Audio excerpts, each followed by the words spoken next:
Buenas tardes a todos. Entrar en el debate acerca de qué hacer después de los resultados electorales obliga antes que nada a hacer un balance. Y ese balance tiene dos aspectos que necesariamente tenemos que analizar con el rigor del caso, ¿no? De un lado, condiciones objetivas. En los últimos meses pudiéramos decir que en el presente ejercicio fiscal o en el presente año, eh, digo yo ejercicio fiscal porque hay que tomar en cuenta principalmente las cuestiones de naturaleza económica, ¿no? O sea, ha disminuido la inflación, se ha incrementado el salario real de los trabajadores del país, de los obreros, de la clase obrera, del proletariado.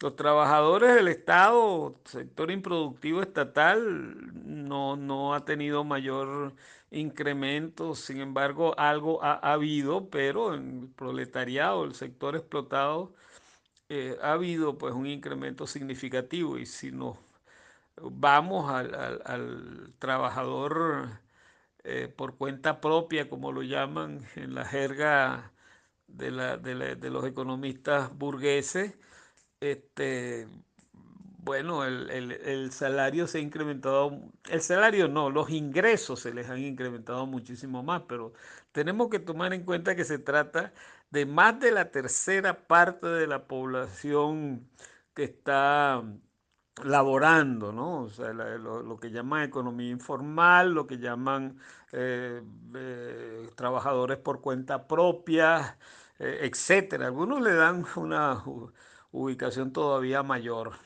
40, 45%. Lo que pasa es que hay pocas estadísticas al respecto. Lo que sí es cierto es que es un sector muy importante o sea, es un sector laboral muy importante, de la mayor significación si lo comparamos con apenas el 23% de trabajadores productivos y el 22%, si mal no recuerdo, están casi parejos de trabajadores del Estado, ¿no? Entonces el trabajador por cuenta propia es más numeroso. Entonces, si sumamos el trabajador por cuenta propia más el proletariado venezolano o el trabajador productivo venezolano, estamos hablando de más del 70%, pues, perdón, más del 60% de la población empleada, ¿no? O sea, es muy numeroso ese sector que ha percibido ingresos importantes. Ese es un dato que tiene mucha significación porque eso atempera la lucha de clase, eso atempera el conflicto social, etcétera.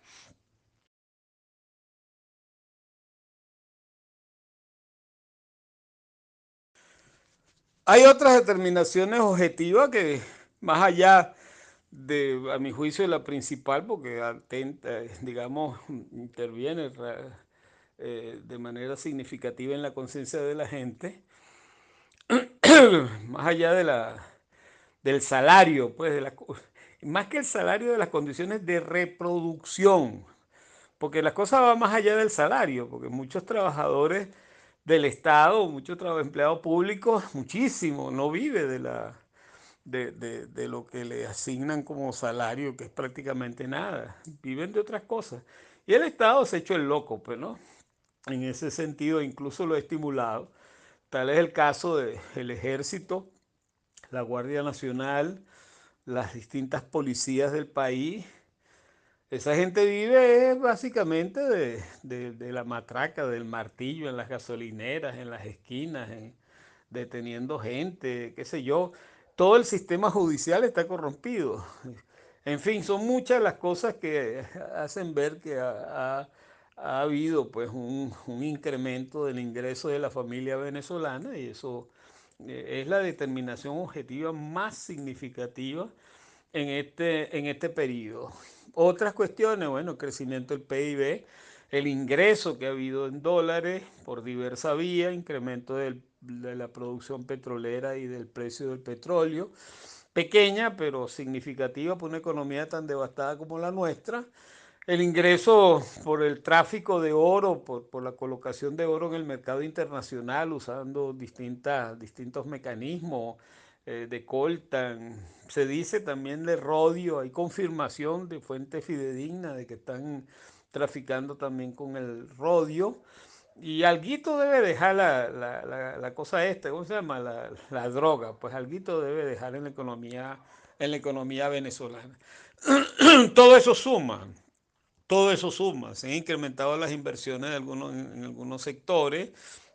Bueno, tal vez eh, el sector más emblemático de la economía venezolana, como es el Grupo Polar, refleja este asunto, ¿no? O sea, el Grupo Polar se ha seguido desarrollando, o sea, la centralización de capitales es brutal en la economía venezolana encabezada por el Grupo Polar. La banca negociando con dólares, qué sé yo, hay muchísimas determinaciones que hay por lo menos, a decir menos, una reanimación de la economía venezolana, ¿no? Y eso es una cosa que tenemos que tomar en cuenta. Y otra determinación que tiene que ver con las condiciones objetivas es la disputa que existe en torno de Venezuela entre los tres bloques imperialistas más importantes del planeta, o sea, Estados Unidos. Más importante no, son realmente los únicos bloques que hay. Pues Japón no ha logrado configurar un bloque, pero Estados Unidos sí encabeza un bloque, China encabeza otro bloque, el hegemónico, y Europa, pues, en torno de Alemania principalmente. Eso es una determinación objetiva, pero que tiene una incidencia enorme en la política.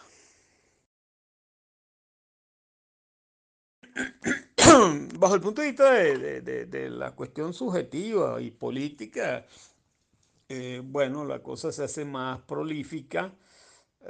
Tenemos que tomar en cuenta que hay dos eh, líneas, ¿verdad?, de desarrollo que condujeron a estos resultados. Y ahí sí tenemos que ubicar elementos ya propiamente de táctica en lo inmediato, ¿no? O sea, balancear lo que sucedió bajo el punto de vista político es importante para el desarrollo de políticas a partir de este momento, ¿no?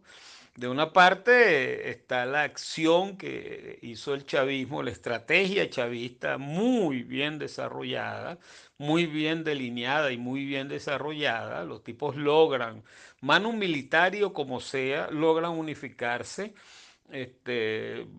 Por un lado, eso les da una ventaja frente a la oposición, acallaron a las voces disidentes, fue muy poco lo que pudo nuclear algunos factores como el Partido Comunista, realmente fue poco. Y los chavistas se movieron tratando de reagruparlo, utilizando mecanismos expeditos, incluso el del dinero, que siempre lo hacen, ¿no? Eso por un lado. Y por otro lado, el chavismo desarrolló una estrategia de división de la oposición que le quedó muy bien, ¿no? Muy bien. O sea, no solamente hicieron una oposición a su eh,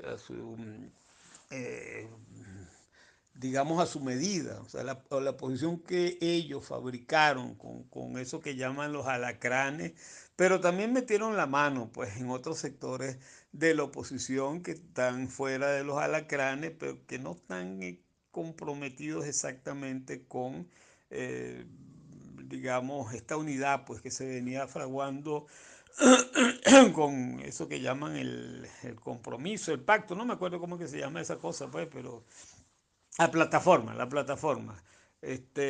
Ahí también metieron la mano. ¿Cómo lo hicieron? Bueno, no se sabe, pues uno no tiene, digamos, elementos objetivos, pues como para establecer los mecanismos que utilizaron. Pero es lógico que eso existió, que eso existió y hay una que otra información, no brinda suficientes evidencias, pero si nos basamos en el comportamiento, evidentemente que tiene que haber habido una acción del gobierno e incluso muy probablemente una acción por parte de factores internacionales, pues, pudieran ser los chinos que también se mueven en ese terreno, ¿no? Pero lo cierto es que esa cosa, digamos, se expresa en la división que se produce incluso en algunos estados que es totalmente incomprensible, que ni siquiera puede ser entendido desde la perspectiva del hegemonismo o del sectarismo, pues. Esta cosa que pasó en el estado Miranda es una cosa totalmente incomprensiva, ¿verdad? No, o sea, por lo menos yo no lo entiendo que no sea por esa vía, pues, que se produce pues una división de la oposición muy estimulada por factores internacionales y por el chavismo. Y otra cosa que también contribuye con la división y que también contribuye con la inexistencia de táctica y de estrategia son las contradicciones que existen entre el bloque europeo y el bloque estadounidense, que no se ponen de acuerdo en una política. Eso tiene incidencia en la negociación esta que se venía dando en México, y eso también tiene que haber tenido incidencia en las elecciones regionales.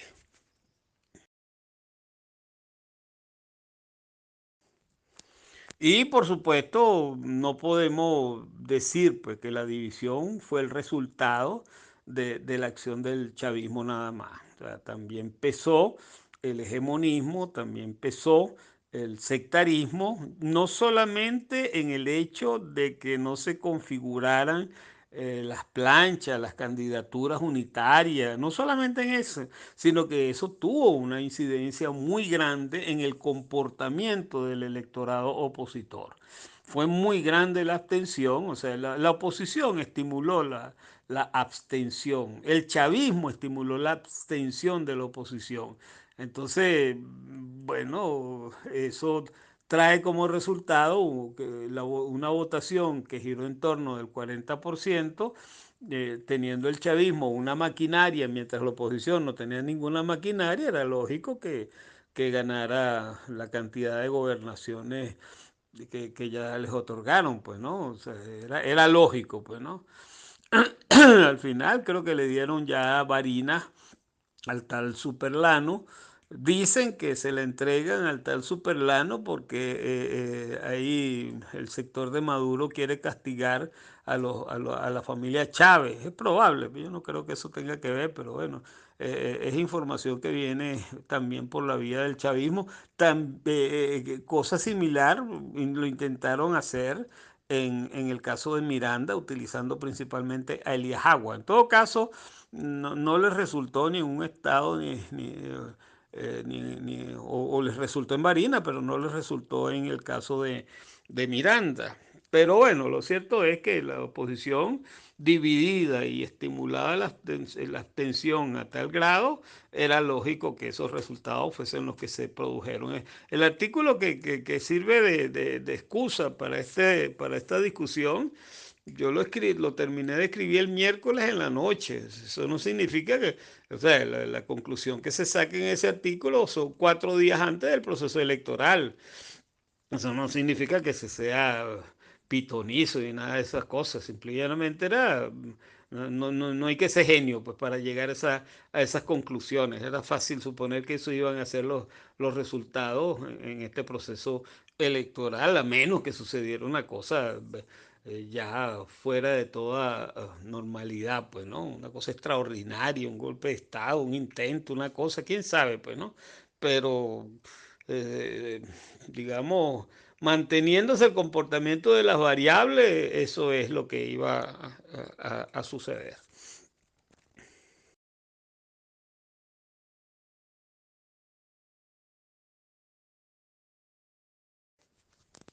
Más profundidad debemos brindarle nosotros al debate de qué hacer, pues, ¿no? Una cosa bastante compleja. Nosotros tenemos una discusión pendiente para tales efectos. O sea, no estamos en un momento en el cual la oposición, entendida como colectivo, no tiene política, no tiene política. Y necesariamente tenemos que comenzar.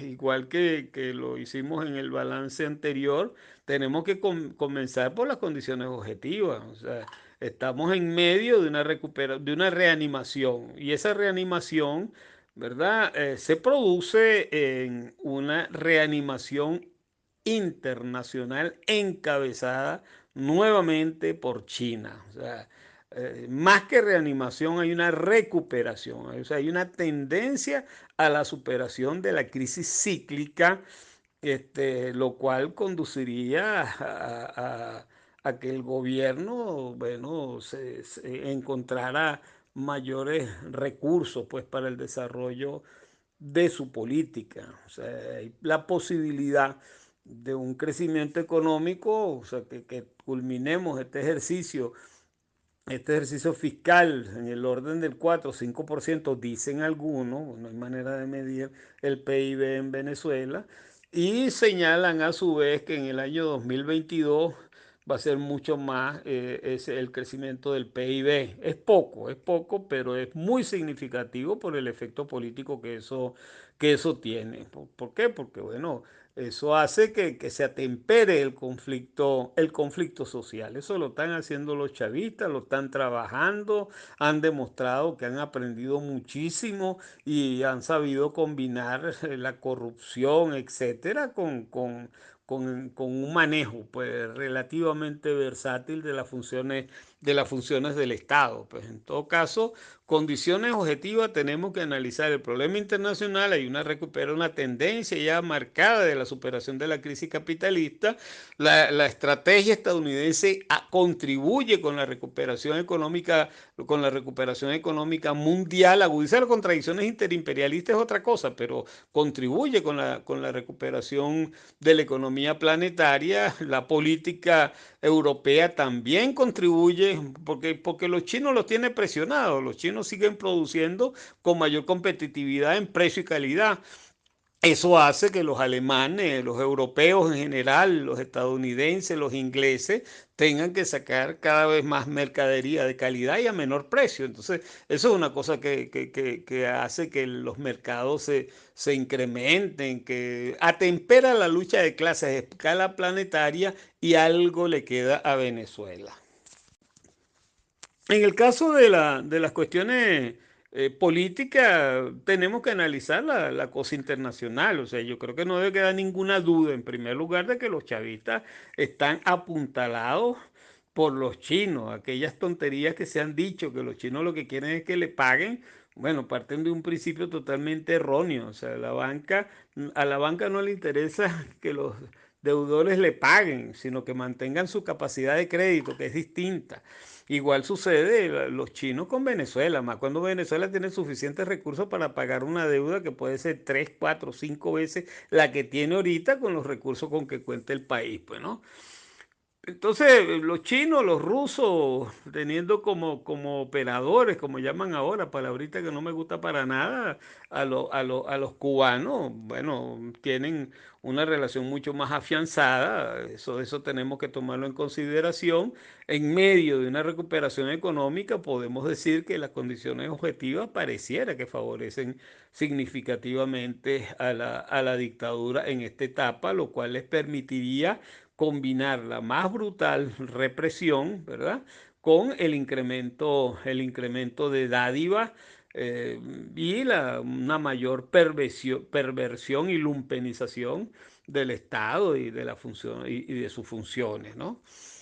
Eso tenemos que tenerlo en cuenta. O sea, no solamente se trata de condiciones objetivas, sino el hecho de que el chavismo va a mantener su estrategia de sostenerse en el poder apoyado por ese bloque imperialista con el cual tiene tremendos compromisos. Y por el lado de la oposición siguen las contradicciones entre Estados Unidos y los europeos, por un lado, y por otro lado, pareciera que no existe ninguna claridad, no, ninguna intención, pudiéramos decir más bien, por parte de la oposición entendida como colectivo para una unidad donde se combinen las luchas de calle, las luchas concretas de las masas, etcétera, con la política ya de derrocamiento del orden, no hay una definición estratégica. Eso es una cosa bueno, es asombroso que después de tanto tiempo se tenga que hacer un debate en relación con el significado de la estrategia, de la táctica, de articulación,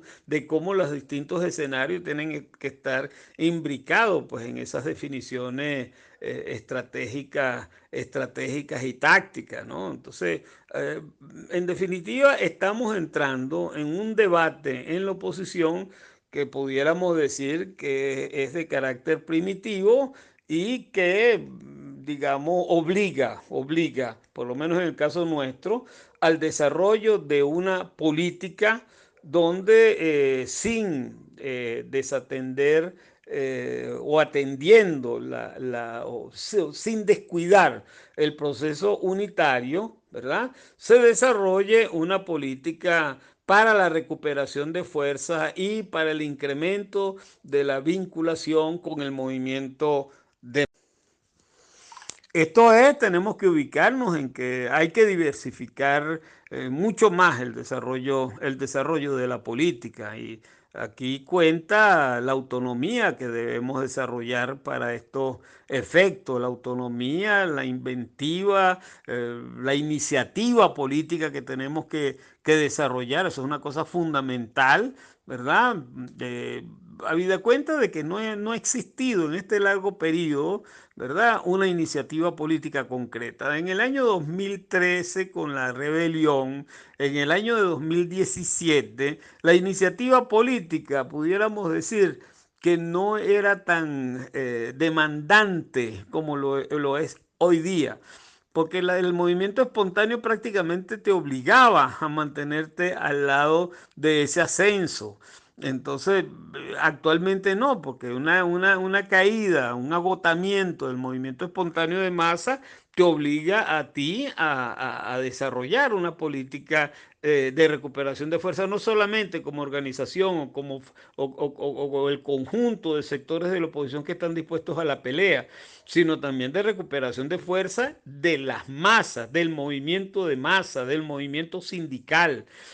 Y la iniciativa política, en medio de su diversidad, tiene que saber combinar las luchas concretas, tiene que saber combinar como nunca las luchas, su articulación, pues la articulación de las luchas concretas del movimiento de masa, ¿verdad? Con la estrategia, con una estrategia general. O sea, no solamente la elevación en abstracto de la articulación con la política, sino una imbricación más concreta con la estrategia del desalojo, pues, del poder de la dictadura. O sea, no es la abstracción que siempre hemos utilizado, que siempre han utilizado los comunistas de elevar las luchas concretas de las masas al terreno político, pero particularmente del objetivo del derrocamiento de la dictadura. Entonces, eso tiene que estar mucho más claro, mucho más diáfano, pues, ¿no? En este periodo. Tenemos varios años en la cual no se ha tomado, no se ha hecho nada por el desarrollo de las luchas concretas de las masas. Ni siquiera las organizaciones sindicales han levantado las banderas del salario. O sea, son muchas las cosas, ya eso lo hemos dicho en otras oportunidades, pero son muchas las cosas en las cuales se ha perdido el tiempo, como que si no existieran los problemas de las masas. No, los problemas de las masas existen, no se deben abandonar. Y hoy más que nunca tenemos que estar presentes en el movimiento de masa, tratando de dirigir, tratando de orientar sus luchas y su articulación específicamente con el objetivo del derrocamiento de la dictadura. Y a partir de ahí se desarrollan varias cosas que tenemos que tomar en cuenta. Una de ellas es que no solamente se trata de la unidad en abstracto, sino que hay que tratar de desarrollar la unidad del movimiento de masa, la unidad con base en una plataforma de lucha, la unidad social, el estímulo de la creación de un movimiento unitario de trabajadores, un movimiento unitario de trabajadores, ¿verdad? Que vaya más allá de la unidad de las centrales obreras, por ejemplo.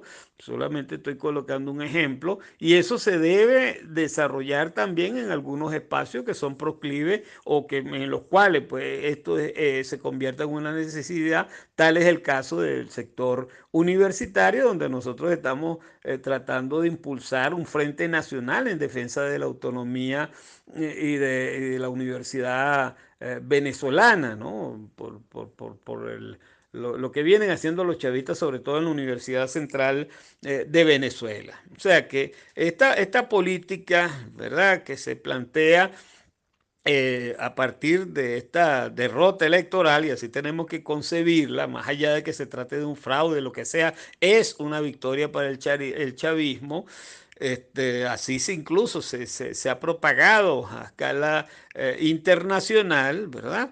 Entonces, esto tiene que ser asumido de una manera crítica pero práctica. O sea, tenemos que desarrollar una política para los nuevos tiempos eh, sintetizada en eso, en esas cuestiones. O sea, recuperación de fuerza sin descuidar en ningún momento la posibilidad de un levantamiento. O sea, yo creo que a diferencia de la táctica que desarrollamos nosotros durante varios años, desde el nacimiento de Bandera Roja, ¿verdad? Desde 1970. Calculo yo que esa táctica duró aproximadamente 10 años, ¿no? Después se morigeraron algunas cosas, pero en esencia era más o menos la misma táctica. La diferencia con esa táctica es que, con esa táctica general, es que hoy debemos desarrollar esa política de recuperación de fuerza, pero sin abandonar en ningún momento la posibilidad de un levantamiento, por lo que tenemos que, digamos, acelerar pues, preparativos en la medida de que se desarrolla la recuperación de fuerza. Y esa recuperación de fuerza no es solamente para el partido o para las organizaciones políticas en verdad comprometidas con el derrocamiento de la dictadura, sino que es la recuperación de fuerza del movimiento, de la recuperación de su confianza, la recuperación digamos, de su unidad, más allá de la unidad política que también se debe desarrollar. Y para eso hay dos instrumentos que se deben desarrollar. Los sectores de vanguardia tienen que adelantarlo de manera temprana.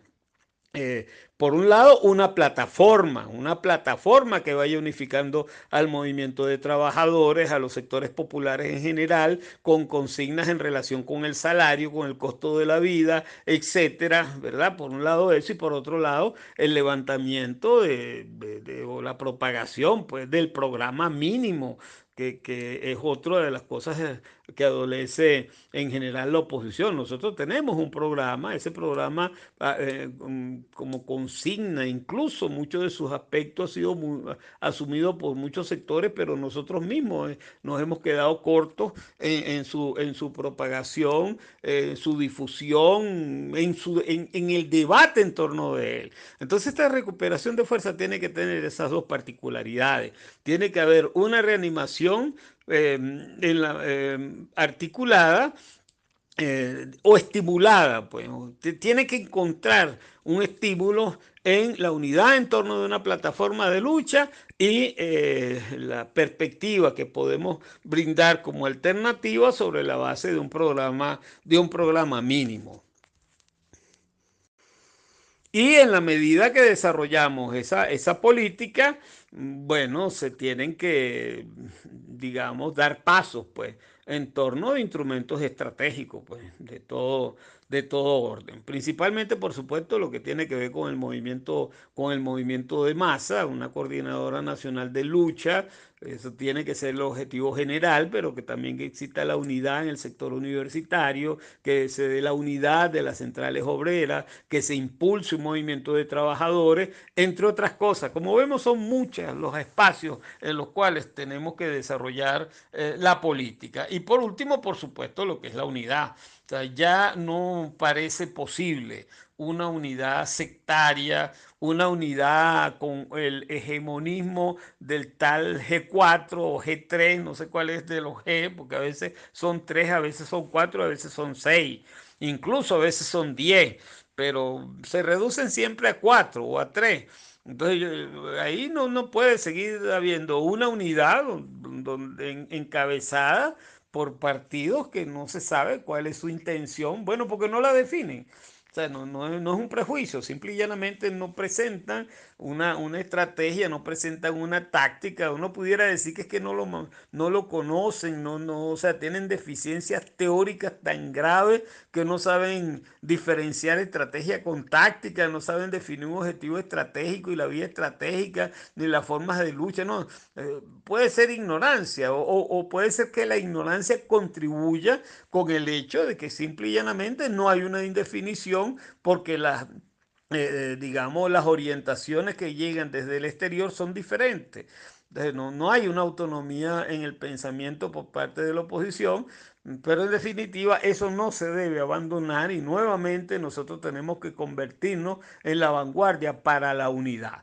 Ya no se trata ni siquiera por una unidad superior, es que no hay unidad, entonces ¿cómo va a haber algo superior en relación con algo que no existe? Simple y llanamente tenemos que impulsar una unidad verdadera, tenemos que impulsar una unidad democrática y tenemos que impulsar una unidad, bueno, que por lo menos tenga algún perfil, por lo menos que pueda definir que la unidad se va a lograr sobre la base número uno, con el objetivo estratégico de derrocar la dictadura. Número dos, digamos, por la libertad de los presos políticos, militares y civiles que tiene el régimen secuestrado en las cárceles del país, combinado con la represión, el combate a la represión, etcétera, etcétera.